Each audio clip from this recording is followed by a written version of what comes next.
it is Jen. Welcome back to Joyful Living. Welcome to a very chilled out Q&A. I asked for questions over on Instagram. You guys had so many amazing questions. I cannot wait to get into them. I'm going to be sharing a lot about parenting, about our personal parenting style, about marriage, about finances. You guys really kind of covered it all. So grab yourself a cup of tea, settle in, and I will answer all of your questions. Well, maybe not all of them, but a lot of them. So if you're new, I'm so glad you're here. I do these Q&As from time to time. It's really fun for me because you guys ask really, really good questions, like really probing, deep things. I tell you guys this all the time. I feel like I have the best viewers in all of the internet. You're smart, you're poignant, you're funny, and you're just great to have as a community. So thank you for that. Thank you for watching and supporting the work that I do. And then also it's just a good way for me to kind of share a little bit about me personally. You guys are never going to know everything about me personally. If you did, I would think that would be really odd. But I do try to share as much as I feel comfortable doing. There were some questions that were submitted that I won't be answering because they were just of such a personal nature. But you know, I mean, I just appreciate the level of intellectual curiosity that you have. So having said all that, I want to get into the questions. A lot of them were about parenting. So let's start with a few of those questions first. And this first one absolutely killed me. Okay, hold on. And it's very blunt and it made me giggle. How do you get through the teenage years? I feel like hiding under a rock would be great. So Scott and I have 3 sons. We just celebrated our 32nd wedding anniversary, and our sons are 25, 22, and 22. Now, I'm not going to share a lot about them personally because they're very private people, and I have no desire to, break their trust or anything like that. But I can tell you about how Scott and I approached it, mostly tell you what we did wrong with parenting teenagers. But the teenage years are incredibly challenging. And as challenging as they are for you as the parent, think about how much more challenging it is for this teenager that is trying to figure it all out. They are going through so much physically, emotionally, spiritually. There is just a lot going on. So number one, I think it's super important that you as the parent be in the best shape of your life.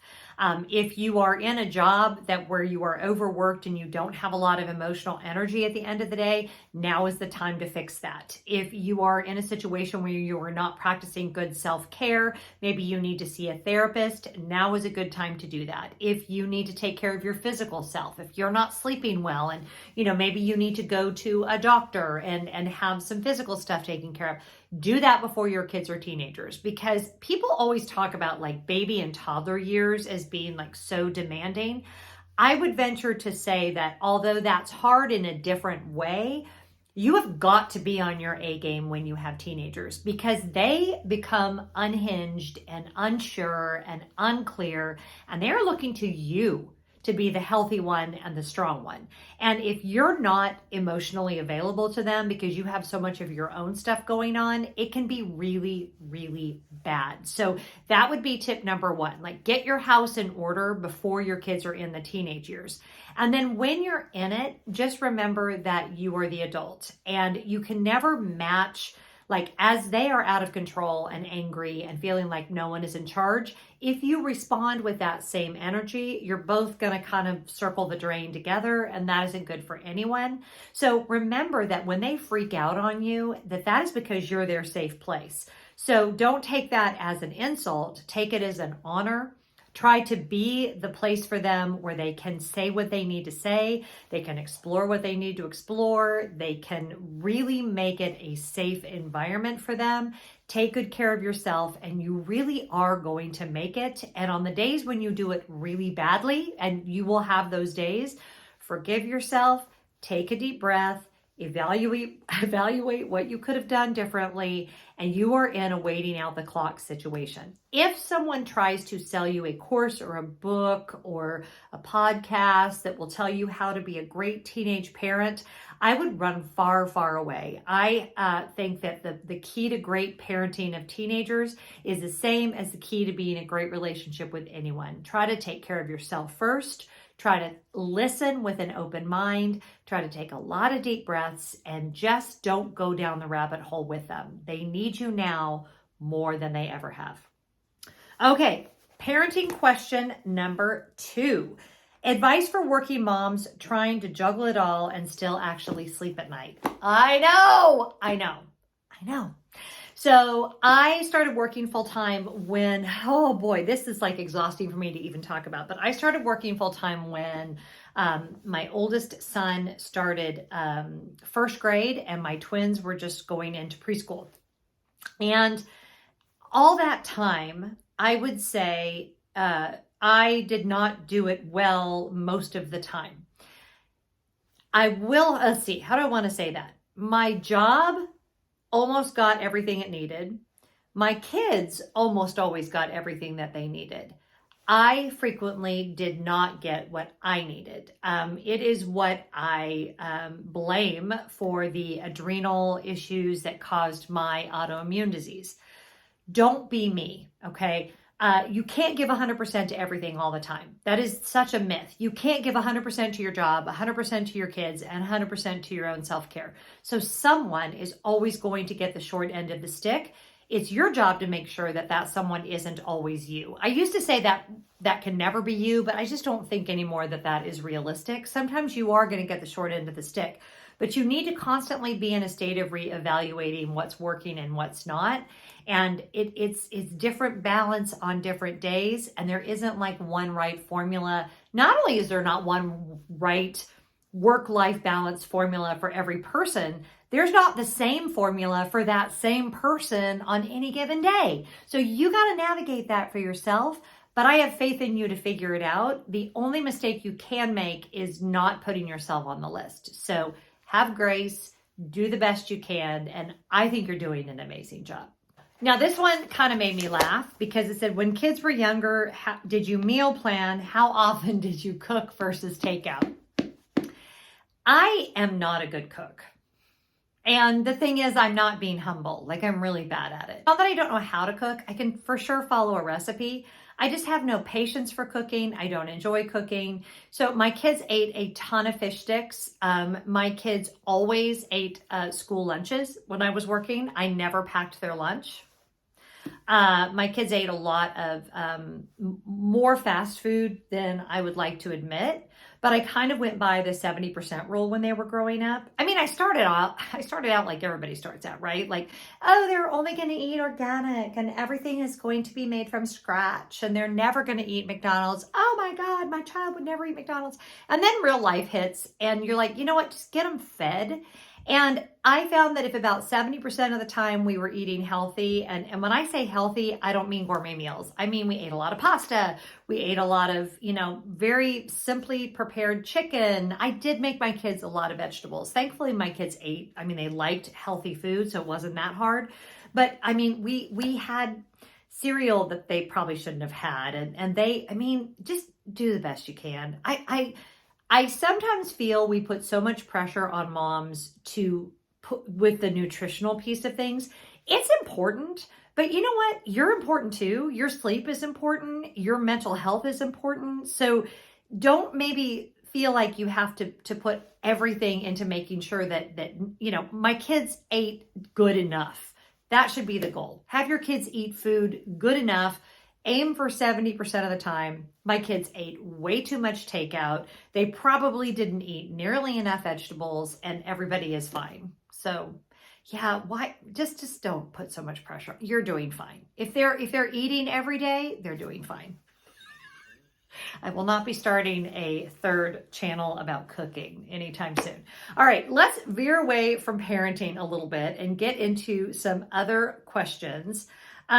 A lot of you asked about my dogs and about my new volunteer gig, which I'm super excited about. So let's talk about my fur babies for a second. So as you guys know, if you've been watching for a while, we lost Sweet Max in December. Still miss him desperately. Walter has actually been very sick with a bacterial infection. In fact, I'm taking him back to the vet at 4:30 this afternoon. He is finally on the correct antibiotic, but that has been such a journey. And then we have Scooby, who is a brindle pit bull mix, who is my grand dog. And the two dogs are doing great. As I said, we're still recovering from the loss of Max. We're really focused on Walter's health, but I was really missing just time with the Great Pyrenees. And so I have started volunteering with our local rescue group. And about once a week, I go and I walk the dogs that are being boarded at a local kennel.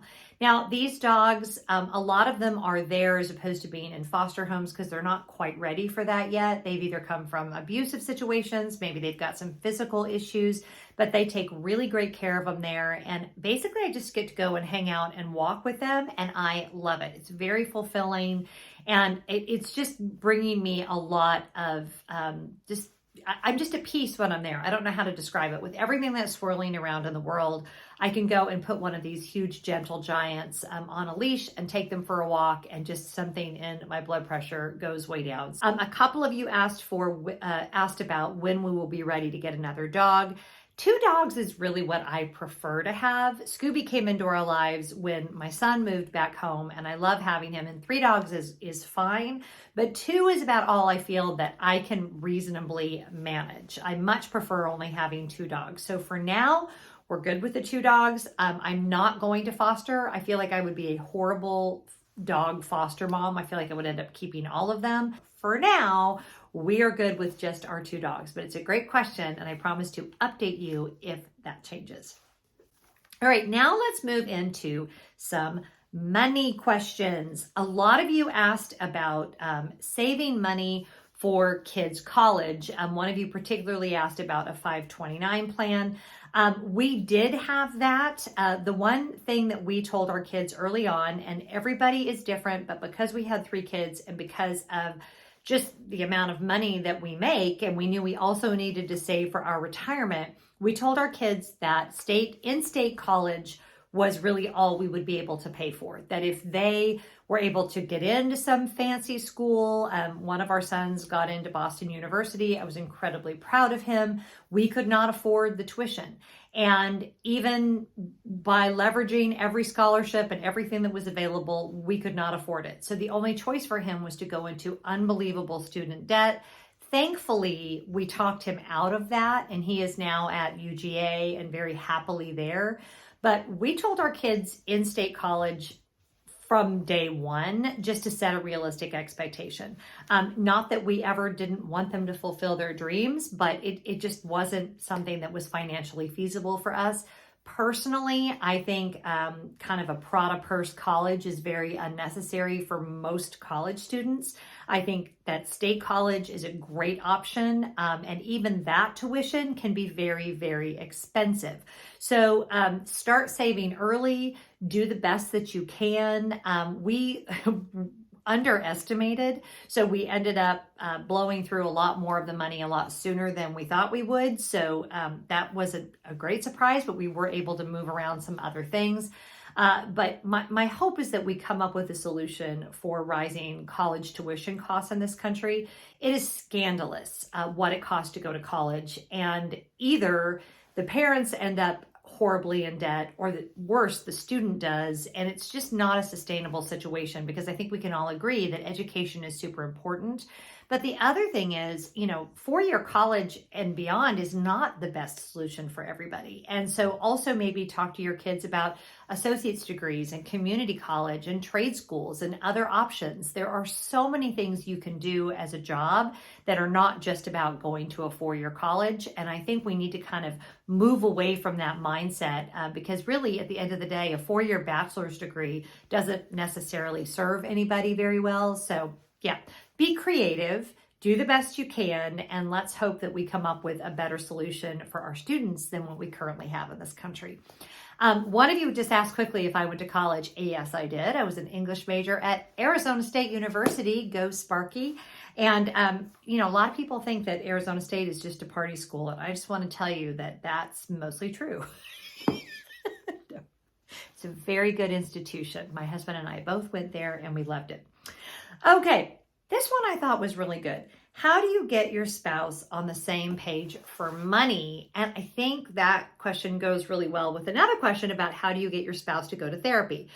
Because Scott and I have not been on the same page about money quite a bit. But we also have a great therapist. And I think a lot of times people look at therapy as something that you do when your marriage is in trouble. I actually think of therapy kind of like the dentist. Like if you get cleanings regularly, then you don't typically have to have a root canal. If you have a therapist that you're working with that you can go to when problems are small, then maybe you won't be forced to go to a therapist because all of a sudden there's this big dramatic problem. We frequently have gone to our therapist to work through just practical considerations, times when we just couldn't see eye to eye, whether that be about finances or whether that be about parenting. I think money is a very emotional issue. It's not just dollars and cents, right? We all have how we were raised about money, ideas about money. And we have really found our therapist very helpful in that regard. And you ask the question, how did you get on the same page? We're still not on the same page, but we work it out and we compromise.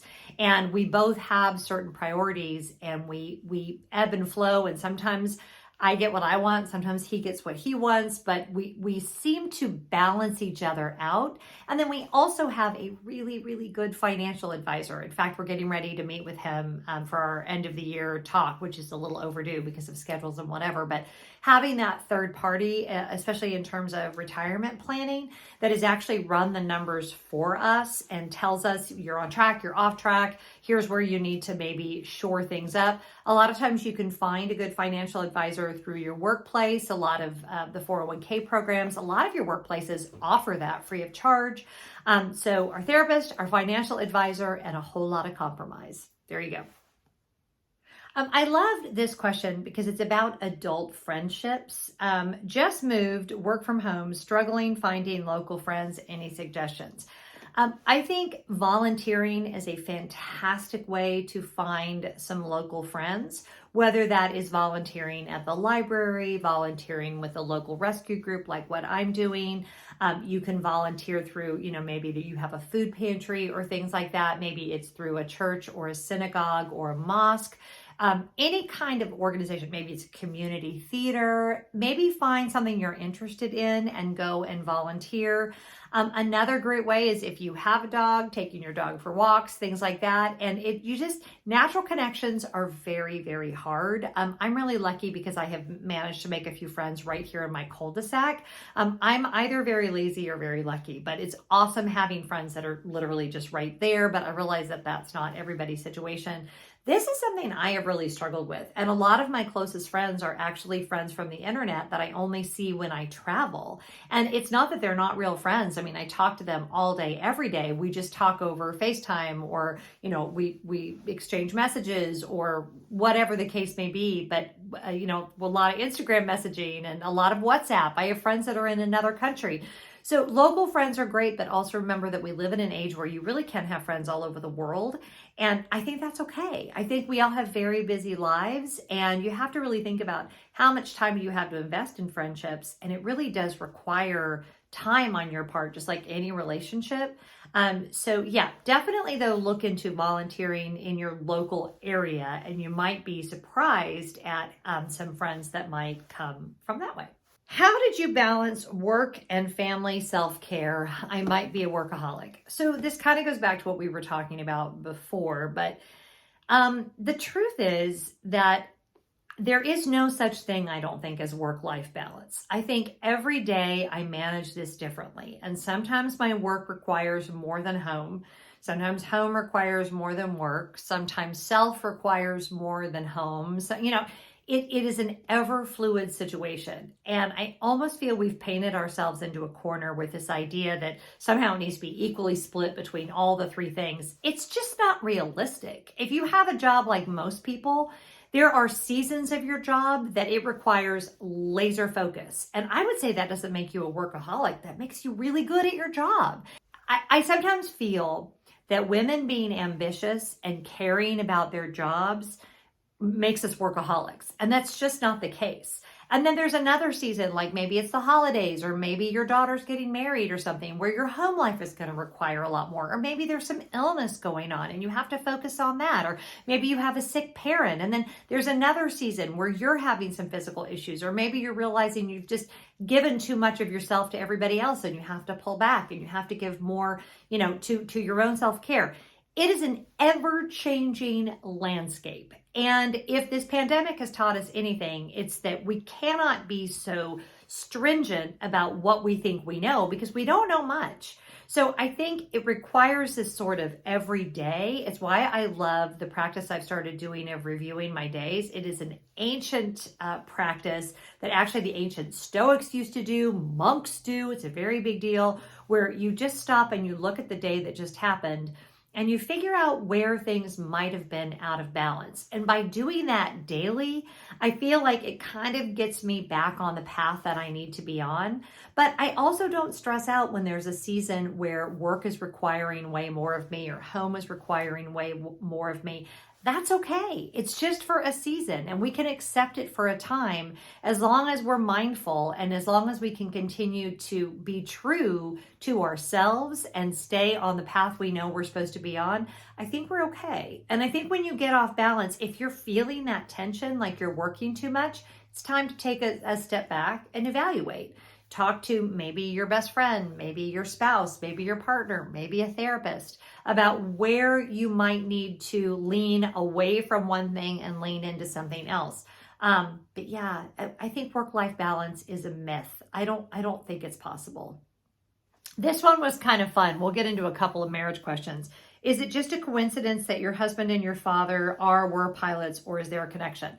So when I met Scott, he was actually planning on being a park ranger. He was a forestry major, and that was what he thought he was going to do with his life. He met my dad, and they started talking about aviation. He had always kind of thought about aviation in the back of his head. And early on in our dating life, my dad talked to him about it a lot, and Scott decided that he wanted to pursue it. And he has had other pilots in his family. He's been around aviation. His dad was in the Air Force. His brothers were in the Air Force. So it wasn't, I wouldn't say that my dad was responsible for it. My dad definitely influenced him in that direction. And it didn't, he was, I don't know. I mean, I would have married him even if he was a park ranger. I would have married him if he was a UPS driver. I would have, that didn't really have anything to do with like why I married him. But it ended up being kind of easy for me because I had grown up in an airline family. So it was super easy for me to just accept that because it is a very different lifestyle. I did a whole video on it, by the way, if you're interested in watching it. It's really old. I probably need to update it, but I'll put a link to it right here so you can go and watch it, all about what it's like being married to an airline pilot. And so it was connected, but I don't know. I don't know how these things happen. Who knows? 32 years later, and here we are. So a lot of questions about solo travel. I am struggling with the thought of traveling alone. You make it easy. Any tips? How did you prepare for solo travel? I'm considering a solo trip somewhere in the near future. I would say when it comes to solo travel, you just have to do it. The very first trip I did totally on my own. Other than like work trips that I had done, but the first like big trip was to Paris. So I sort of just went for it. And I think you have to make really good plans. You have to be smart. And, you may do it once and decide that it isn't for you, but then you'll know. But if you have kind of a longing to do it, make great plans and just do it. Because once you've done it once, if it is for you, you will fall in love with it and it will quickly become maybe your favorite way to travel like it has for me. But getting past that first time, I was a nervous wreck. And even when I was on the flight to Paris, I was like, girl, what are you doing? Like, you're insane. This is nuts. But it was the best thing I could have done for myself. And I mean, you can go back and watch those vlogs. Getting on the hop on and off bus in Paris and just sauntering through museums and feeling like I had this entire city just waiting to be discovered and I could do whatever I wanted was joy on a level I cannot even express. So I absolutely think everyone should try solo travel at least once and see if it's for you. If you're like me, you're going to do it once and you're going to be like, oh my gosh, I totally can do this and be happy. I have never felt any more nervous for my personal safety while traveling than I have at home when I'm by myself. The same rules apply. Be aware of your surroundings. Don't overshare. Watch your back. Make sure people know where you are. All of the normal personal safety tips that we all should be following all the time in our normal lives. And I think you'll find that travel has this, especially like travel to Europe, a lot of times Americans have this overblown sense of the dangers that are in Europe when you travel. Let me tell y'all, I live in Atlanta and I felt just as safe in Paris, maybe a little more, than I do in Atlanta. So when you're traveling on your own, you got to be smart, but the major cities of the world are very welcoming. Don't go into seedy parts of town. They're very easy to avoid and you will have a fabulous time. So my advice is just do it. And then I'm going to close out with just a couple of organization questions. How do you tackle a big organizational project? So the same way you do anything else, one piece at a time. If it's a very big project, don't try to do it all in one day. Really break it down into manageable parts. If it's something, say like a basement, you may want to devote like an entire season to that and say, okay, on this day, we're going to tackle the trash. And then on this day, we're going to tackle the donations. And then on this day, we're going to tackle whatever. Don't overwhelm yourself because that's the best way to start something, get it halfway done, and 4 years later, it's still sitting there halfway done. So be realistic about your time, especially if you're working full time, right? I think on any given weekend, an hour or two given to an organizational project is enough because you want to spend the rest of your weekend enjoying and rejuvenating and doing all of that. And then once you have a system set up, make sure you're maintaining it so that you never again have these massively overwhelming projects that you have to tackle. And then this one is more about like organizing your life. And I'll end with this one because I think it's a really good thing for all of us to think about. I need to create a new routine. How did you create yours? I find routines to be kind of the key to everything for me because it becomes the template by which I live my life. And my routines are not rigid. They're not legalistic. It's not like I have to do everything in a particular order every day. But because I work for myself, if I don't have some kind of routine, I find that my productivity just goes to nothing and I end up just not feeling great about the work that I'm doing. So I think the best way to develop a routine is first look at what needs to be accomplished every day. When do you naturally feel like you want to do those things? If you're a person that prefers to exercise at night, getting up at 5:30 in the morning to exercise is probably not the best idea for you. I hate it when, advice gurus on YouTube or anywhere, podcasts will be like, you should always do this then, or you should always do this then. No, you shouldn't always do anything anytime. You need to look at your own kind of natural bent. I happen to love to be outside first thing in the morning, so that's the best time for me to exercise. But that might not be the case for you. You might find that a long walk after dinner is much more enjoyable. So try as much as possible not to fight, and this is true of everything, right? Try not to fight your natural bent. Try to lean into what you naturally find enjoyable. Because all of these things in our lives, whether that be time spent on relationships, time spent in exercise, eating good food, the work of our hands. The hope is that for the most part, we would find joy in these things. And if you're forcing yourself to do them at a particular time of day or in a particular way, because that's what some efficiency and, time management guru on YouTube told you to do, that's not long-term success. So if you're trying to develop a new routine, I would first just try to spend a day doing what you feel like doing when you feel like doing it.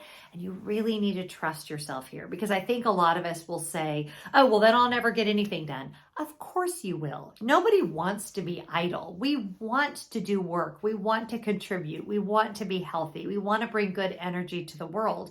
I think we become idle when we're trying to force ourselves to do something that we just don't want to do. And you don't have control over everything with your time, but we have control over a lot more than you think. For instance, if you're never tired before 11 o'clock at night, trying to force yourself to go to bed at 9 is just not a good call. Like, figure out how maybe you can shift things. And then in those areas where you can't lean into those things, how can you kind of mitigate that to where it is the least amount of detrimental to your, your self-peace and how you feel about every day. I am not a fan of trying to force a square peg into a round hole. And if anyone tries to tell you this is the only, bullet journaling is the only way to be successful. No, it's not bullet journaling. It's this other kind of thing is the only way to be successful. No, this is the only way. It's all a bunch of bullshit. What really matters is that you wake up every day excited about your own life, because we are always in different seasons of our lives needing to revamp and reconfigure and reevaluate and figure out what will bring us joy. Okay. That is enough of that. That is a lot of questions and a lot of answers. Thank you for submitting such great questions. If you're not already, please subscribe to the channel. Please make sure you give this video a big thumbs up. And yeah, I was just really glad to have you here. Whatever you're doing, I hope you're finding joy, and I'll see you next time.